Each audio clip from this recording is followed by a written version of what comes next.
How to fix and solve Deliveroo app error. Hey everybody and welcome back to our channel. So let's get started without any further ado. So for that, simply go ahead and open up your settings application in your mobile device. And once you open it up, scroll below and then tap on General. From here, simply tap on iPhone storage.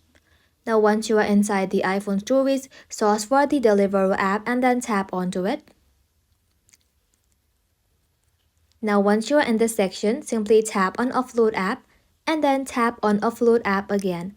Offloading the application will help you to free up the storage used by the app and will also help you to clear the cache.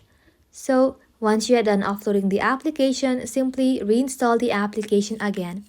Now once you are done here, simply head back to your home screen and then open up your App Store in your mobile device.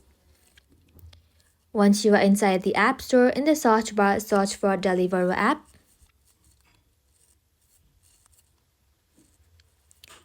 And once you search for it in the blue button, if it says update instead of open, simply tap on update and let your application update to its latest version.